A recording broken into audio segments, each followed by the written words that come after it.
Oh, yeah. Hello, and welcome into the Knicks-Verse. My name is George, and if this is your first time here, or you've been here before but have not subscribed yet, please do so. We're very close to 10,000. Join the party, especially considering what these Knicks might be able to do in this postseason. Very exciting. The New York Knicks just won 50 wins, a 50-burger, back-to-back, first time in 30 years. That's right. And it marked the return of Jalen Brunson along with Deuce McBride. The New York Knicks are a whole healthy squad right now, and they took care of business against the Phoenix Suns at MSG, 112-98. Only 4 games remain in the regular season. Only 4. Exciting stuff. The New York Knicks right now, it all seems to be kind of coalescing at the same time right now. All the good vibes. The immaculate vibes from last season, I'm beginning to feel them. In fact, I'm beginning to feel them in a whole different way right now because we actually have a bona fide budding superstar on this squad, and his name is OG ANUNOBY. He continues to tear it up. He was the high man tonight. Well, I got highlights for you guys. I got stats breakdowns. Let's get to it. For the first time, we've seen Jalen Brunson back in the lineup, Deuce McBride back in the lineup. What do you think this team can be with everybody, all these pieces now in place? I think the sky's the limit. We're a really talented team. We're tough. We're hard-nosed, and just get ready for the playoffs. All right, you heard it from the man himself, the man who is the reason why the sky may be the limit for this team, because he has ascended to new heights that we could only dream of a third option on this team reaching. Right now, he's actually playing like a number one option. Incredible. The ceiling has been ripped off this building of the Knicks. What can they achieve in this playoffs? We're going to see. And they still have Brunson and Cat and McCall and the whole Knicks squad. I cannot wait for the playoffs. Let's get to this breakdown right now. Let's go. Boom. 112-98, and that man is the reason. He is the reason the New York Knicks were able to get another 50-burger this year. That's right. I could talk about this guy for a long time, and I will. I'll talk about him a lot tonight because there's nothing more fun than when a player on your squad begins to level up, and then he levels up again, and then you're like, wait. What is his ceiling? We don't even know. He is playing like a Kawhi Leonard from his prime years, but he's bigger and stronger, if you can believe that. And he is just using that bully ball version of himself, and the man cannot miss from the three-point line. In fact, when he misses, I'm shocked. I'm shocked when he misses. And this is a beautiful thing that he continued his amazing play of late with the return of Jalen Brunson. And shout out to the captain. He just rolled right into this team, fit right in. He had a big 3 late in that fourth quarter when the Suns were trying to make a little bit of a comeback, which most teams always have some kind of a run at the end. But the New York Knicks were able to hold them off and pull away and win this game fairly comfortably and hold an opponent to under 100 points once again. Honestly, I got to say, the New York Knicks, if you had tried to script what's the best scenario for this team heading into the final few games of the season and into the playoffs, this would be it. This would be it because Brunson returns, but he had a lot of rest, almost a month of rest himself. Deuce returns. He had about 4 or 5 games of rest, maybe a week and a half. Even Payne has had some rest. And before that, OG had a little bit of rest because of his little injury that he had. He missed, 5 games or something like that? Even Cat has had some time off, and they're also going to get almost a week off in between the last game of the season, which will be 7 days from this moment, and then they will play the next following Saturday. So, we couldn't have hoped for a better situation considering the situation itself where we're at right now. The New York Knicks are firmly in third place. I thought they could have clinched third place today, but they weren't able to because the Pacers were pulled off a win. Let's look at this. So you can see the Knicks are still in third place, 50 wins. The Knicks will have actually I think the Knicks clinched it. because even if we finish tied with the Pacers, we got the 3rd seed because we have the tiebreaker. So the Knicks do have the tiebreaker for the 3rd seed. Congratulations. Congratulations, Knicks. Love to see that. Love it. Let's go to the standings. You can see here the New York Knicks have 50 wins for the 2nd time. Back-to-back right now. Beautiful. I remember that was a dream at one time for this Knicks squad. Beautiful result right there. The Celtics are leading them with 58 wins and the Cavs with 62 wins. The Cavs did lose today, so just bear that in mind. They're not the invincible Cavaliers who have won 15 games straight throughout the season at the moment, but you never know with that team. They could just all kick it back up, but I have a feeling that I don't want to get into that right now. Let's get back to this. Knicks win 50 in back-to-back seasons for the first time in 30 years. And look, there's the Patrick Ewing, Oakley squad with Anthony Mace, with Mace back there, and Greg Anthony. Love that team, love that squad. And I love this squad right now. I love these players right now, the way they're playing, their commitment to trying to be the best they can. They're still trying to figure it out. 40% of their starting unit was added just this season. So they're trying to figure it out, and it's starting to begin to click right now. And those 3 dudes right there are the main reason why they're clicking. Because OG has leveled up. Cat, best shooting big man in the NBA, according to him, and he shows it every night. And Jalen Brunson, top point guard in the East. The New York Knicks are ready for the postseason. Here we go. OG ANUNOBY, 32 points for him tonight. 6 rebounds. He shot 13 of 17. That's what I'm saying. When he puts the ball up in the air, I feel like it's going in. It's automatic. Based upon his shot selection. And he's not rushing his shot, which is what I love about what I'm seeing from him. He is so confident right now. He's so locked in. Even if someone blocks it, he's like, fuck it. Good for you if you block it. I'm not gonna rush myself. I'm gathering myself, going up, smooth, clean, release, swish. He's not even hitting the rim. The net is barely moving when the man is shooting. Right now, he is so locked in. And at what point in the season would you want someone to be this locked in? Right now. This is it. Just heading into the playoffs. And I got a feeling he's going to continue this. 6 of 8 from the three-point line. Shout out to OG ANUNOBY, player of the game, no doubt. And this is what he's been doing in the last 8 games. Shout out to Hoop Central. Look at this. 35, 28, 31, 28, 27, 23, 24, 32. The man has been absolutely on fire, and the story continues. Here you go. Comparing these last 8 games. This is the last 8 games in the NBA. Anyone who's played at least 7 of those last 8 games. Giannis, number 1, 33 points a game. Shai Gilgeous, 29.5. Paolo, 29.3. Tyler Hero, shout out to him, 28.9. And there is OG ANUNOBY, 28.5 points per game. But guess what? Guess what those other guys don't have on their team? They don't have a Jalen Brunson. They don't have a Karl Anthony Towns. They don't have a Mikal Bridges. This team is fucking loaded. The Knicks, people are sleeping on them. I've been trying to tell you guys, we have not seen the true version of this team yet. Tonight was the first time. We even had Mitch back.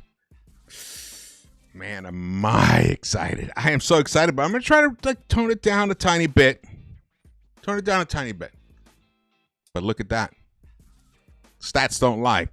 And it's not just bullshit. Bullshit stat padding. He's shooting 58% from the field overall. He's shooting 47% from the three-point line. 47% on 7 attempts. That is serious shit. And then look at this. 92% from the free throw line with 5 rebounds, 2.6 assists, and he 1.5 steals. The man has become an absolute beast on both ends of the court. Oh, loving this, man. Loving this. Bring on the Pistons. Bring on the Bucks. Don't give a fuck. This guy is going to shut whoever they put in front of him down. And then he's going to light their ass up on the other end. And the beauty is defenses aren't going to know what to do because they also have to deal with Brunson and Towns. Yes, is our defense compromised to some extent? Is it an elite defense? No, it's not an elite defense. But do you need an elite defense when you have an elite offense like this, an elite efficient offense like this? I don't know. I don't think so. Oh, man. Look at that. His determination right now. You know what I love about this is because I wasn't a huge OG fan overall. I totally recognize his defensive prowess, that he was a fantastic defensive player before he became a Knick. I'm talking about before he became a Knick. But when he was with Toronto, offensively, he was hit and miss. Defensively, of course, he was what he was. He even made an all-defensive team at one point. But he believed in himself. He thought he could be a third option on a contender. And now he's proving it to us. How fucking fantastic is that? Shout out to OG Anunoby. Shout out to Leon Rose for bringing him in. You know what? It cost us RJ Barrett and Emmanuel Quickley, who I love those guys. But what he is doing right now, whole other level. Now, the final determinant will be, can he do it in the playoffs? If he does it in the playoffs, we're going to be very happy. We're going to be very happy in May. All right, we got here. Let's get to the highlights. All right, so, this is the wrong highlights. We'll get back to this. Wait, hold on. Maybe I can switch this while I'm recording. Here we go. Yeah, I did. All right, nice. Thank you guys for joining me while having the... Oh, no, that's the same. What happened? Oh, well. I guess I don't have highlights for you guys. That's a bummer. I had some nice highlights for you. Oh, well. Let's get back to... Here, let's get to this. Here are the team comparisons. The New York Knicks outscored the Suns 112-98. They outshot them 53% from the three-point line. They held the Suns to under 12% from the three-point line. They shot 83% from the free throw line, 54% overall.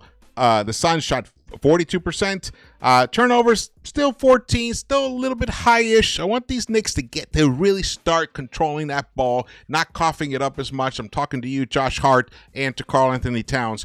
Take care of the ball. Now, I don't think Towns turned the ball over much tonight, but Hart of late has been, but need to take care of that ball, especially when we play against better opponents. The Knicks finished with 28 assists, a little bit close to the desired 30 assist mark, but tonight it was pretty much equivalent to it. 41 rebounds, so they were +6 there, and they won the fast break battle, +10, 19-9. The second chance points, they were -9, surprisingly, in that stat. Points in the paint, they lost that, -10 right there. So it really came down to the three-point shooting and the free throw shooting. That was the big difference in this game for the Knicks. And you can see here's the lead tracker. The Knicks, once they took the lead late in this first quarter, never gave it back. Even though with 3 or 4 minutes left in the game, they let the Suns kind of get about within shooting distance. 5 points. They let them get within 5 points and then immediately built that back up, and the Knicks finished with a nice lead. What did they end up winning by? 14 points. Beautiful. So they took care of business. And now let's talk about Mr. Jalen Brunson. So Jalen Brunson tonight comes back, plays 35 minutes. Not a great shooting night for him. 3 of 9, 1 of 4 from the three-point line. But his one three-point make was a key bucket, a key three-pointer in that fourth quarter when the Suns were like making a little bit their little run. So that was a key moment in the game. And that's what's important about him, because he's so clutch. He is the #1 clutch shooter in the NBA. And he probably will finish as #1 when the season ends. He was 8 of 10 from the free throw line, 80%. Picked up 6 assists, got a steal. Did turn the ball over 3 times and finished with 19 points and a +9 for him. Mikal Bridges, very efficient game for him. 8 of 14, 57%. He shot 2 of 3 from the three-point line, hit all 4 of his free throws, 6 rebounds for him, 4 assists. He picked up a block, 22 points in his almost 40 minutes of play, a plus 11 for him, and then Karl Anthony Towns. They didn't break the 20-point mark. 19 points for him on 13 attempts. He did miss all 3 of his 3-pointers. I think if one of those drops, he's easily 22 points, maybe 2 drop, he'd be way up there, 25 points, near his average. He did pick up 13 rebounds, still the second best rebounder in the NBA. Finished with his 19 points. He was a plus 16. Josh Hart, in his almost 38 minutes of play. Offensively, he struggled tonight, 2 of 6. He missed both of his 3-point attempts, but did end up with 10 rebounds, 5 assists, and 7 points. But those 4 turnovers, that's the one thing about him. I hope that he makes a mental adjustment before the beginning of the playoffs to just be more cognizant of what he's doing with the ball. He turns the ball over too many times, and often it feels like momentum killers when he does it. Now, the beautiful thing about him is on the other end, he's able to create something, a turnover, a key rebound, grab a loose ball off the floor. He's leading the NBA in loose balls on the floor. So he's able to overcome that. But how about if he just didn't make those stupid turnovers as well? Think about how much better the Knicks would be if he didn't do that. But still, he still was the same self he is in terms of loose balls. I mean, there's a big opportunity there for improvement. And then OG ANUNOBY, as I talked about before, 13 of 17, shot 76.5%, 75% from the 3-point line, 6 of 8. He took 8 3-pointers, buried 6 of them, and all of them swish. Not even graze the rim in any way. No rattlers, nothing like that at all. Finished with 32 points and a plus 9 for him. And Deuce McBride on his return, his first game back in a while, he played almost 16 minutes, shot 50% overall, 2 of 4 from the 3-point line. Excellent for him, 8 points. And Landry Shamet continues to show that he might really be a contributor in the playoffs. 13 and a half minutes for him, 5 points. He buried 1 of 2 3-pointers. Campaign showed some rust.